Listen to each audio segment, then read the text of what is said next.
Para hablar de la obesidad y en concreto de la reducción de estómago está con nosotros el doctor Joaquín Resa, cirujano de la obesidad. Don Joaquín, bienvenido. Muchísimas gracias por estar con nosotros. Lo primero que le quiero preguntar, quizá hay muchas personas que nos están viendo y que dicen, ¡ay, qué interesante, voy a quedarme con todos los datos! Pero yo supongo que es una técnica que no se le puede aplicar o no se debe aplicar a todo el mundo, ¿verdad? No, se requiere una cantidad de peso adecuado. Para los pacientes que son diabéticos, unos 20 kilos más de lo que supone su talla. Una persona de 1,70 pues debería pesar 90 kilos para pacientes diabéticos. Y para pacientes en general que no tengan diabetes, por lo menos tienen que tener 30 kilos más que su talla, 30 kilos de sobrepeso. Hablamos de la reducción de estómago, pero ¿qué estamos diciendo con esto de la reducción de estómago? ¿Qué hacen? ¿Nos lo hacen más chiquitito el estómago? Es que el término reducción de estómago es un término general que se ha cogido, digamos, para todo lo que es cirugía de la obesidad y de la diabetes. Pero hay muchísimas técnicas. ¿Y cuál es la más común? Bueno, es que es difícil decirlo, porque no se tienen estadísticas exactamente de todo. Hay unas técnicas que lo que tratan es de reducir el estómago. Efectivamente, lo que hacen es dejar el estómago más pequeñito, que no puedas comer y al no comer adelgaces.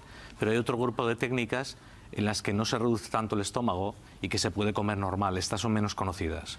Entonces, esta se deriva a la comida, de manera que se absorba menos comida. Este tema sería el famoso bypass gástrico. Sí, bypass gástrico, pero que hay varios. Hay bypass gástrico, hay bypass biliopancreático y hay bypass gastroiliar. Son diferentes técnicas. Para no liarnos, entonces, estaríamos hablando de dos posibilidades. Reducción de estómago, que nos lo hacen más pequeñito y nos saciamos pronto, y el bypass, que es que la comida la desvían para que no pase directamente... Para que no pase por todo el intestino, que pase solo por una parte del intestino. Vale, yo quería preguntarle también, creo que hay una técnica que es el balón intragástrico. ¿Cuándo se recomienda un tipo de técnica u otra al paciente? El balón intragástrico... ¿Qué criterios se siguen? Principalmente es un criterio de peso.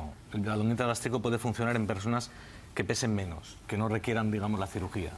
Puede funcionar también en los que requieren la cirugía, pero claro, el adelgazamiento del balón intragástrico no va a ser nunca el mismo que el de una cirugía. Ni va a ser tan permanente, porque el balón intragástrico se tiene dentro del estómago durante 6 meses. Bueno, ahora hay balones que pueden estar 1 año, pero pasado ese tiempo el balón se quita y al quitarlo el paciente puede volver a comer. Y si vuelve a comer igual que comía antes, pues no puede adelgazar, o sea, vuelve a engordar. ¿Qué sucede? Que requiere apoyo, mucho apoyo pues, psicológico y de médicos para poder conseguir que se conciencie de que tiene que estar comiendo poco siempre. Esta intervención, yo 2 preguntas. Esta intervención, ¿cuánto dura en tiempo? Y la segunda pregunta, el posoperatorio, ¿cómo es? ¿Cómo es? Hablamos de lo más complejo que es un bypass. Sí, por ejemplo. Pues un bypass a mí me cuesta hacerlo 30 minutos. Esto ha cambiado muchísimo. ¿Qué me está contando? Ha cambiado muchísimo. Yo antes lo decía, o sea, las técnicas cada vez menos invasivas. Se hace por laparoscopia, cuesta 30 minutos. De hecho, ni te abren nada. Sí, unas pequeñas incisiones. Ya está, sí. ¿Vale? Y el paciente está ingresado menos de 48 horas. Nosotros operamos por las tardes, lunes, martes y miércoles, y los pacientes se van 2 días después por la mañana. No llegan a estar ni a Es una maravilla. Don Joaquín, ha cambiado muchísimo. Don Joaquín, es evidente que con esta técnica se pierde peso. Sí. Se puede llegar a perder mucho peso. Mucho, pues podemos llegar a perder 100 kilos o más. ¿100 kilos o más? Es decir, nosotros hemos operado pacientes de 250 kilos que se han quedado en 98. O sea, obesidad mórbida, lo que se denomina. Sí, obesidad mórbida brutal.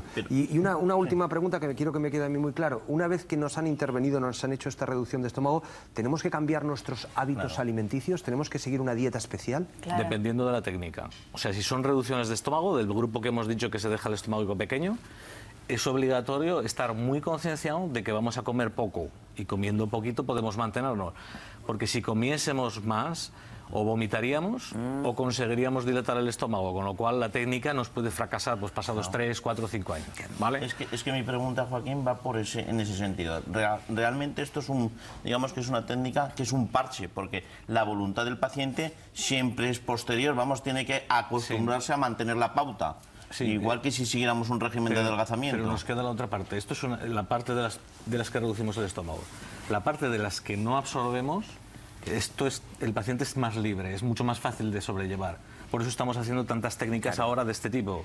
Porque claro, el placer de comer es difícil de evitarlo. Entonces, con este tipo de intervenciones se come prácticamente normal. O sea, un paciente de estos va a una boda y nadie se entera que está operado. O sea que para que a mí me volvamos otra vez a dejar las cosas claras, si hacen una reducción de estómago ahí vamos a tener que controlar mucho nuestros hábitos porque corremos el riesgo de dilatar de nuevo el estómago, ¿verdad? Efectivamente. Y sin embargo, si nos hacen el bypass intragástrico, ahí podemos llevar una vida de cierta normalidad. Sí, una cierta normalidad. Bastante. Lo que pasa es que, claro, hay un equilibrio entre unas técnicas, todas tienen beneficios, todas tienen perjuicios, ¿no? Estas técnicas en las que estamos derivando y absorbiendo menos, hay que pensar que también absorbemos menos vitaminas, por ejemplo. Entonces hay que llevar un control de vitaminas, un control médico. En unas, el esfuerzo lo hace, digamos, el paciente en la reducción de estómago, porque es él el que no puede comer. En las otras es el médico el que tiene que calcular bien cómo hace la técnica para que el paciente siga sano después de adelgazar y comiendo normal. Pero estos bypass van en consonancia con los gustos del paciente. Digamos, si una persona tiene tendencia a comer dulces, a comer etcétera, etcétera, se le hace el bypass de un sitio a otro, del hígado o lo que sea. No entiendo esto, vamos. Sí, va en consonancia con cómo es el paciente y cómo el médico ve que le puede resultar mejor. Porque hay pacientes que efectivamente lo que demandan es no comer. O sea, dicen, no, yo estoy convencido de que no voy a comer y quiero una técnica donde no coma. Bueno, pues se puede hacer una manga gástrica. Técnicas que incluso ahora se pueden hacer por un orificio solamente, ya no por 5 como antes.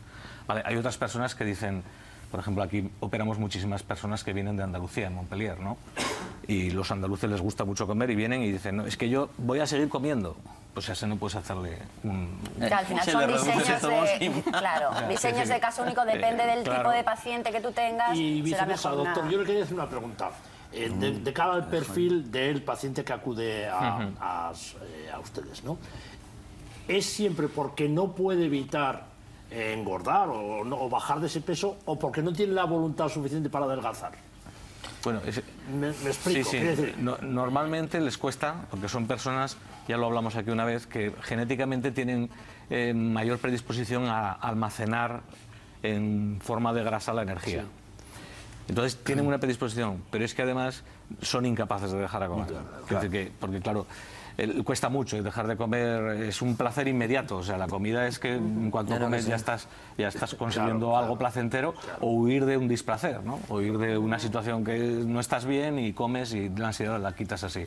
Entonces, claro, ahí tenemos un tema de bastante dificultad para los pacientes. Muy bien.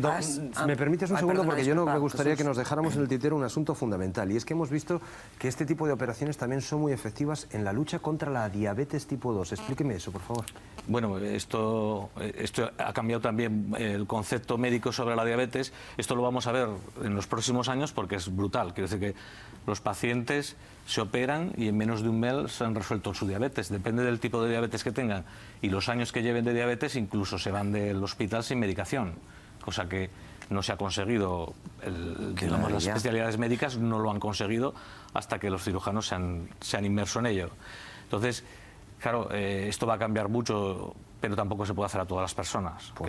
Necesitamos una cantidad de peso, necesitamos que no puedan controlarse bien su diabetes y que ya requieran, pues, digamos, una agresividad mayor, que es la cirugía. Muy bien, pues doctor Joaquín Resa.